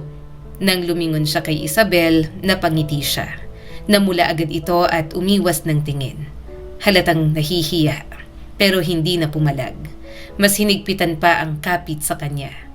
Ramdam niya ang payat nitong katawan, parang mas magaan kesa dati. Pero alam niyang babalik naman ang dati nitong timbang basta makapagpahinga lang ng maayos. Pagpasok nila sa kwarto, maingat niya itong inihiga sa kama. Maliligo ka muna para maging presko ang pakiramdam mo. Ha? Namilog ang mga mata ni Isabel. Ikaw ulit ang magpapaligo? Hindi mo pa kaya tumayo ng matagal. Diretso niyang sagot. Ako ang bahala. Lalong namula si Isabel. Mateo? Anong Mateo? Ngumiti siya nang makitang nahihiya na naman ito. Mag-asawa tayo. Ako naman ang nagpapaligo sa'yo sa ospital. Bakit nahihiya ka ngayon? Tahimik itong pumayag. Sa loob ng banyo, marahang pinaupo niya ito sa bathtub. Dahan-dahan niyang hinubad ang damit nito. Namumula si Isabel. Halatang hirap tumingin sa kanya. Huwag kang tumingin ng ganyan, bulong nito. Paano ba? Tanong niya at kunwaring inosente. Anong gusto mo? Pumikit ako? Baka hindi kita maliguan ng maayos. Napairap ito. Parang ewan naman, Mateo. Natawa siya. Ano? Nakita ko na naman yan. Huwag ka nang mahiya. Hindi ito sumagot. Tahimik lang habang binubuhusan niya ng maligamgam na tubig ang balikat nito. Mateo, mahina nitong tawag. Napakagatlabi ito. Hindi na ba ako maganda sa paningin mo? Payat na payat ako. Ayaw mo na sa akin? Hindi ka na naakit? Napahinto si Mateo. Anong klaseng tanong yan? Parang wala kang reaksyon. Pilit na biro pero may bakas ng insecurity sa boses nito. Parang hindi ka naakit? Napahawak siya sa sentido. Isabel, kagagaling mo lang sa coma. Ano ngayon? Babae pa rin ako. Asawa mo rin ako. Natawa siya nang hindi mapigilan. Sumasakit ang ulo ko sa'yo. Bakit? Hindi mo na ba ako gusto? Napabuntong hininga siya. Lumuhod sa harap nito para magpantay ang tingin nila. Gusto? Isabel, saan ang galing to? Frustrated ka ba? Gusto mo ba? Umiwas ng tingin si Isabel. Tiningnan niya ang katawan nito at mahinang tumawa. Pero hindi yon pangiinsulto. Natatawa siya dahil halata namang gustong magpalambing ng kanyang asawa. Hindi lang masabi ng diretso. Hinaplos niya ang mukha nito at napangiti. Isabel, gusto ko may mangyari sa atin. Namula ito lalo at muling lumingon sa kanya. Talaga? Gusto ko rin. Miss na kita. Dagdag niya at mas lalo pang tumawa. Pinipigilan niya lang talagang manggigil sa kanyang asawa. Pero kagagaling mo lang sa ospital. Hindi pwede. Kailangan mong magpahinga. Hindi pwede ang gusto mo. Bawal kang pagurin. Ang OA mo, pwede naman kahit 10 minutes lang. Huwag mo akong subukan. Bahagya siyang ngumiti at napapikit. Parang gusto pa yata siyang pahirapan ng asawa. Kapag bumalik ng lakas mo, 3 araw tayong hindi lalabas ng kwarto. Ano? Gulat na gulat si Isabel. 3 days straight, kain tulog at ihilang ang pahinga. Mateo, muntik pa siyang mabato ng showerhead. Tawa siya ng tawa. Matagal na siyang hindi tumatawa ng ganoon. Talagang namiss niya ang kakulitan nila ni Isabel. Hinalikan niya na lang ito at ipinagpatuloy ang pagpapaligo sa asawa. Grabe ka, bulong ni Isabel, nangingiti habang sinasabunan niya. 3 days? Gusto ko lang bumawi. Saka ano ba talaga? Gusto mo o ayaw mo? Huwag mo nang banggitin. Baka mapanaginipan mo pa. Hindi ka makatulog. Hinampas siya nito ng malakas. Tinawanan niya na lang. Hindi na niya idinugtong ang iba pang nasa isip niya. Gusto niyang bumalik sila sa dati. Gusto niyang burahin ang pangalan ni Daniel sa pagitan nila. Gusto niyang iparamdam na hindi siya huli at wala itong maging dahilan para iwan siya at piliin ito ang lalaking yon.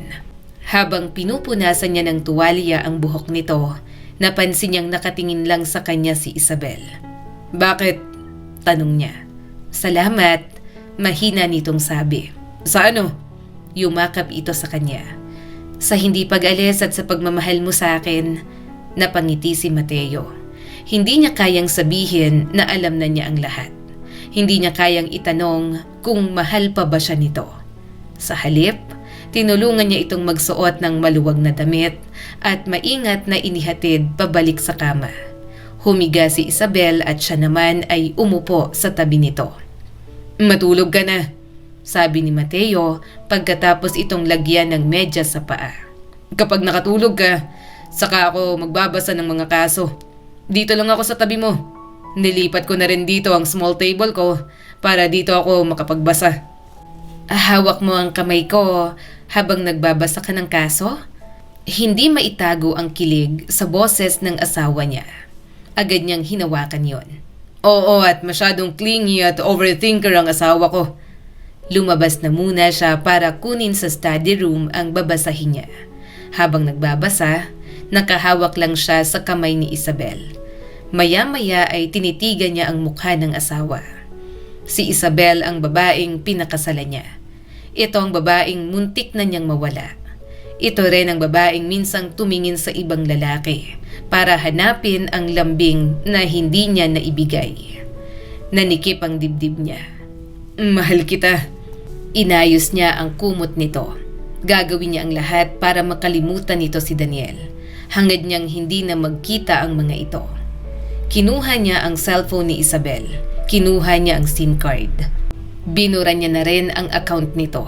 Hindi naman yun kailangan ng asawa niya. Dapat mawalan na ito ng contact kay Daniel. Ipaparamdam niya araw-araw na palagi siyang naroon. Wala itong kailangan na ibang lalaki. At siya rin, pipilitin niyang kalimutan ang pagtataksil. Pipilitin niyang burahin ang sakit. Maya-maya ay sumakit na ang kanyang mga mata. Hinubad niya ang salamin. Lumabas si Mateo mula sa silid nila ni Isabel ng marahan. Siniguradong mahimbing ang tulog ng kanyang asawa. Isinara niya ang pinto nang hindi gumagawa ng ingay. Habang dumaraan sa hallway, sumilip muna siya sa kwarto ni Maris. Mahimbing na ang tulog ng kanyang bunso. "Good night, anak." Mahina niyang bulong. Isinara niya ng kaunti ang pinto. Pagdaan niya sa kwarto ni Andrea, napansin niyang may ilaw pa. Nakabukas ang study lamp at may anino sa loob. Marahan siyang kumatok. "Pasok po," sagot ni Andrea mula roon. Binuksan niya ang pinto. Nakaupo si Andrea sa harap ng desk. May mga libro at notebook na nakabukas. May salamin din ito at seryoso ang mukha. "Hindi ka patulog?" tanong niya. "May quiz po kami bukas," sagot nito nang hindi tumitingin. "Kailangan ko pong mag-review, sabay-sabay po sa bawat subject." Tumango si Mateo. "Huwag masyadong magpuyat."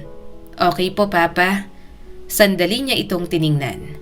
Gusto niyang pag-usapan ang mga naiwang issue, pero hindi niya alam kung paano magsisimula. "Sige," sabi niya. "Bababa lang ako." Lumabas siya at dumiretso sa kusina. Binuksan niya ang ref. Kumuha siya ng pagkain na pwede nilang kainin.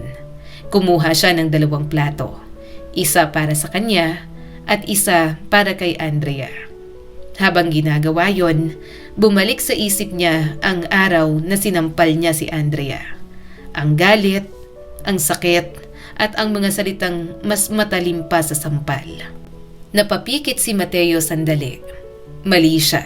Hindi sapat ang pagbibigay lang ng pera. Hindi sapat ang pagiging provider sa mga ito. Huminga siya ng malalim at kinuha ang tray. Pagbalik niya sa itaas, dumiretso siya sa kwarto ni Andrea at muling kumatok. "Anak, papasok ako ha." "Apo." Binuksan niya ang pinto. Nagulat si Andrea nang makita ang tray sa kanyang kamay. "Para sa'yo," sabi ni Mateo at tipid na ngumiti. "Midnight snack mo habang nag-aaral." Napatigil si Andrea. Tumingin sa pagkain, saka sa kanya. "Hindi mo naman po kailangan na ikuha ako. Pwede naman po na ako na lang ang kumuha sa ibaba." "Ako nang kumuha kasi bumaba rin ako. Kumuha ako ng pagkain ko. Nagutom kasi ako habang nagre-review ng mga kaso." Inilapag niya ang tray sa maliit na table. "Nabanggit ng mama mo, kumakain ka kapag nagre-review. Bigla akong naalala kaya dinalhan kita. Naalala ko talaga ang sarili ko sa'yo. Katulad mo rin ako noon." Mata man niya itong tiningnan. Napapangiti siya. Naalala niya noon na kapag magkapareho ang ugali, palaging nagbabanggaan. Kaya siguro madalas silang mag-away ni Andrea. Nakikita nila ang mga ayaw nila sa isa't isa. "Anak," simula ni Mateo. "Sorry, Andrea." Napakurap ito. "Papa, para po saan?" "Sa pagsampal ko sa'yo." Direkta ang tingin niya rito. "Hindi ko dapat ginawa yun." Napayuko si Andrea. "Nasaktan din po kita, Papa. Alam ko pong masasakit din po ang mga nasabi ko sa inyo." Mataman siyang tumango. "Hindi dahilan yon para saktan kita pabalik, anak. Sorry. Araw-araw bumabagabag sa akin ang ginawa ko. Hindi ko kailanman ninais na pagbuhatan ka ng kamay. Ayokong gawin yon." Huminga ng malalim ang anak niya. "Galit ka po noon. Hindi naman po talaga tama na suportahan ko ang maling desisyon ni Mama na gustuhin na sumama pa siya sa kabit niya. Alam ko po na masakit po yun para sa inyo. Nilamon po ako ng galit ko, kaya nasabi ko ang lahat ng yon.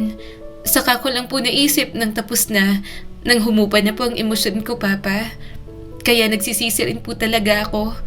Hindi ko lang po talaga alam kung paano hihingi ng sorry sa inyo." Malungkot siyang napangiti.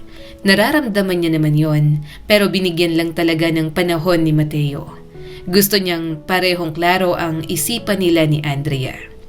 "Pakiramdam ko po kasi, hindi mo po talaga kami pinapakinggan." Saad pa nito. "Tama ka. Akala ko sapat ng trabaho ko. Akala ko basta maibigay ko lahat sa inyo okay na. Pero mali ako," sabi ni Mateo. Namasa ang mga mata ng anak niya. "Sorry din po, Papa. Dapat hindi ko po sinabi yung mga masasakit na mga salita." Hinawakan niya ang kamay nito. "Karapatan mong magalit, anak. Aminado ako na nagkulang ako. Anak, kung may mga nangyari man noon, kung may mga bagay na hindi maganda." Napalunok siya. "Huwag na nating isipin." Napatitig si Andrea sa kanya. "Hindi ko sinasabing wala yon," dagdag pa ni Mateo. "Pero gusto kong mabuo ulit ang pamilya natin. Kailangan nating piliin kung ano ang hahawakan natin. Kailangan natin alisin lahat ng mga bagay na hindi natin kailangan." Napapikit si Andrea. "Galit ka po ba kay Mama?" "Nasaktan ako," sagot niya ng tapat. "Pero mas ayoko kayong masaktan. Mahal na mahal ko pa rin ang mama mo. Pakiramdam ko, pangalawang pagkakataon na to para sa amin at para sa pamilya natin." Tumulo ang luha ni Andrea. "Akala ko po, maghihiwalay na po talaga kayo." "Hindi kami maghihiwalay. Hindi mawawasak ang pamilya natin. Sisiguraduhin ko na magiging masaya tayo. Ibabalik ko yung dati. Sisikapin ko ng magkaroon ng oras para sa inyo. Lalaban ako para sa inyo, para sa kanya." Napayakap si Andrea sa kanya ng biglaan. Saglit siyang nagulat pero agad niya itong niyakap pabalik. "Papa," mahina nitong bulong. "Kalimutan na lang po natin yung mga nangyari. Please?" Hinaplos niya ang buhok nito. "Kakalimutan natin. Aalagaan natin ang mama niyo. Bubuuin natin ulit ang lahat ng mga muntik ng masira." Nang maghiwalay sila, bahagyang ngumiti si Andrea. "Salamat po sa pagkain, Papa." "Ubusin mo yan," natatawa niyang sabi. Natawa ito ng mahina. Tumayo siya at lumapit sa pintuan. "Papa," tawag nito bago siya tuluyang makalabas. Napangiti ang anak niya. Salamat po sa pagstay at pagpapatawad sa ginawa ni Mama." Saglit siyang natigilan. "Magpapatawad ako dahil mahal ko kayo at mananatili tayong kompleto." Paglabas niya ng kwarto, napahinto siya sa hallway. May mga sugat pa. May mga lihim pa na hindi napag-uusapan. May mga alaala na hindi bastang nawawala. Pero ngayon, may isang hakbang na silang nagawa. Magsisimula sila ng panibago at pipiliin na maging masaya hanggat kaya nila. Isang araw, habang nasa bahay lang nagtatrabaho si Mateo, sa dating siya ang laging wala, ngayon halos hindi siya umaalis. Doon niya ginagawa ang mga meeting via video call. Doon niya pinapapunta ang ilang tauhan at kliyente para magpirmahan. Doon niya binabasa ang mga kontrata habang nasa kabilang sofa si Isabel, nakahiga at nagbabasa ng libro. Tuwing umaga, ito ang naghahanda ng almusal. Na-miss na kasi nito ang pagluluto. Tuwing hapon, siya ang nagbabantay kung nainom na ni Isabel ang gamot. Tuwing gabi, siya ang huling natutulog. Pero alam niyang hindi pwedeng ganoon palagi. Kailangan niyang bumalik sa opisina at pumunta sa mga hearing ng kanyang mga kliyente. Kailangan pa rin niyang panindigan ang responsibilidad. "Office ka na talaga ngayon?" tanong ni Isabel. "Oo," sagot niya habang inaayos ang cuffs ng polo. "Half day lang, tapos uuwi agad ako." Nag-aalala ako. Lumapit siya at naupo sa gilid ng kama. "Sa akin o sa trabaho?" "Pareho, baka kasi malunod ka na naman sa kakatrabaho." Ngumiti siya at hinaplos ang buhok nito. "Hindi na ako tulad ng dati. Anong gusto mong pasalubong?" Ha? Napangiti si Mateo. "Baka may cravings ka." "Hindi naman ako buntis." Natawa ito ng mahina. Mahina siyang tumawa. "Hindi ko naman sinabing buntis ka. Hindi ba pwedeng naglalambing lang ako sa'yo? Saka gusto mo na ba? Pwede naman, gawa tayo ng lalaki. Malakas ka na ba? Singilin ko ng 3 days straight." Nanlaki ang mga mata ni Isabel. "Ewan ko sa'yo. Alam mo, Mateo, umalis ka na nga. Pumunta ka na sa office mo at magtrabaho." Napahalakhak siya at paulit-ulit itong hinalikan sa pisngi. "Ang dami-dami mong iniisip. Baka lang gusto mo ng cake, milk tea, fried chicken, o ano pa bang gusto mo?" Napailing si Isabel habang nakangiti. "Ikaw talaga?" Ako? Ipapasalubong ko ang sarili ko sa'yo." Mas lalo siyang lumapit at hinalikan ang noo nito. "Tapusin ko lang lahat ng urgent. Pag okay na, magli-leave ako." "Leave?" Napangiti siya. "Oo, lalabas tayo. Saan mo gustong pumunta?" Napaisip si Isabel. Sa beach." "Beach?" Ulit niya. "Sige, sa beach, kahit saan. Palawan, Bohol, o kahit Batangas lang muna." "Basta kasama kayo ng mga bata." "Kasama?" Ngumiti siya ng bahagya. "Akala ko tayo lang. Like honeymoon, ganon." Namula si Isabel. "Siyempre, kasamang mga bata. Ikaw talaga, pumasok ka na. Malilate ka na sa ginagawa mo." "Sumama ka na lang kaya. Bumuntot ka sa akin. Pwede naman tayong mag-date muna." Bulong niya malapit sa tenga nito. "Mateo," mahinang sabi nito pero may kilig sa boses. "Tama na, ang clingy mo. Hindi ka na teenager, no? Ang tanda na natin." Natawa siya. "Sige na, behave na ako." Bago siya umalis, hinawakan niya ang mukha ni Isabel. "Mag-ingat ka dito. Tawagan mo ko kung may kailangan. Sasagutin ko yan kahit nasa gitna ako ng trabaho. I-updatein kita sa mga ginagawa ko." Tumango ito at matamis na ngumiti. "I love you," bulong niya. Sandaling natigilan si Isabel pero saka sumagot ng "Love you too." Lumuwag ang mukha niya. Ngayon, sigurado na siya pa rin ang mahal ng asawa niya. Nadala lang ito kay Daniel dahil sa lungkot. Pero siya pa rin ang iniibig. Si Mateo pa rin ang pipiliin. Pagdating sa opisina, may kakaibang pakiramdam sa kanya. Dati, yun ang lugar na pinakakomportable siya. Ngayon, parang mas gusto niyang nasa bahay lang. "Sir, may meeting po tayo at 10?" sabi ng sekretary niya. "Okay." Habang nakaupo siya sa mesa, may mga dokumentong nakalatag. Umiling siya at pilit nag-focus. Sa meeting, maayos siyang nagsalita. Matatag, diretso at parang walang gulo sa personal na buhay.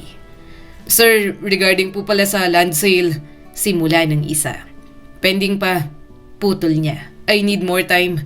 May mga nagkatinginan. "Pero sir, malaking opportunity yung..." Napabuntong hininga siya. "I said, pending." Nang matapos ang lahat, napangiti siya ng bahagya. Hindi dahil sa trabaho, kundi dahil alam niyang pagkatapos nun, uuwi siya sa pamilya niya. Nang matapos ang trabaho, siya ang sumundo kina Maris at Andrea sa school. "Papa!" Sigaw ni Maris nang makita siya sa gate. Tumakbo ito papunta sa kanya at niyakap siya. Wow, ikaw po ang sumundo? Tanong ni Andrea at may bahagyang ngiti. Surprise! Sagot niya. Ice cream tayo? Talaga po? Kumislap ang mata ni Maris. Oo, bibilhan din natin ng pasalubong ang mama nyo at naglalambing ng durian ice cream. Natawa silang tatlo.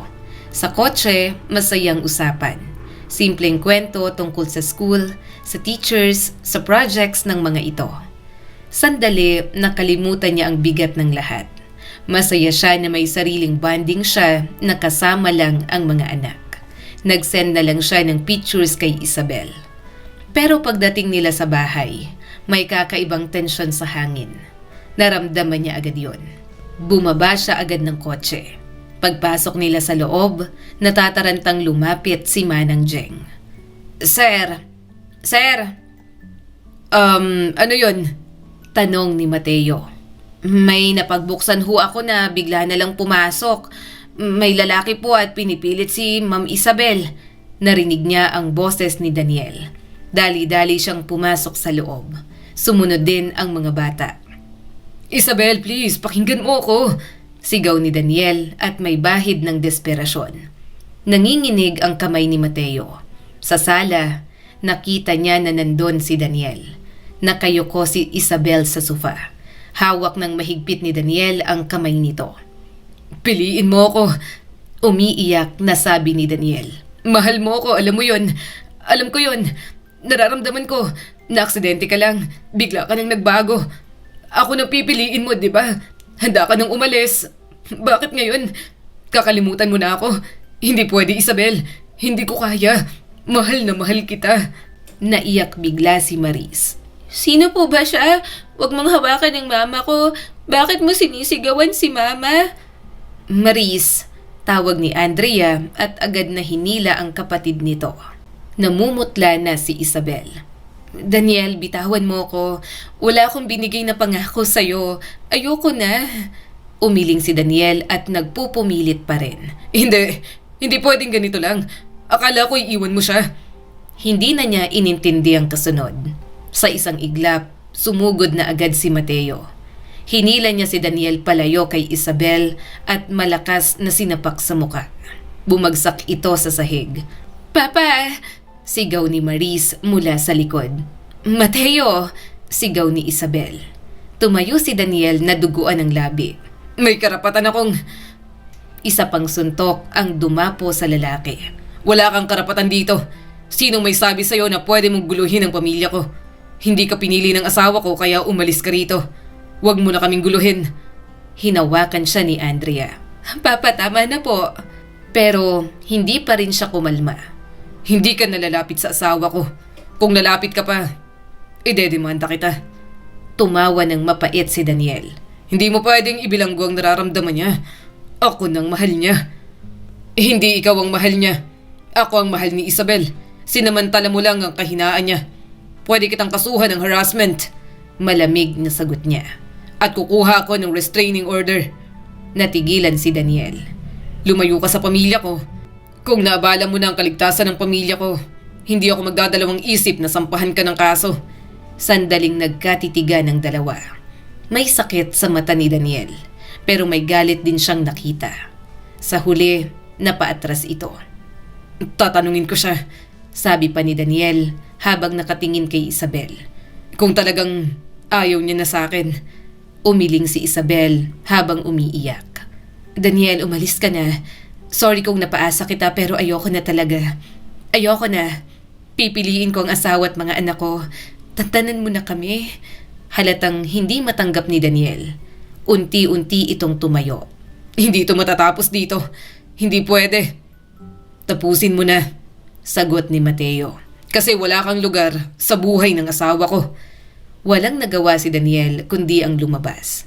Nang tuluyang magsara ang pinto, sa kanya naramdaman ang panginginig ng sarili niyang kamay. Lumingon si Mateo sa mga anak. Nakita niya si Maris na umiiyak.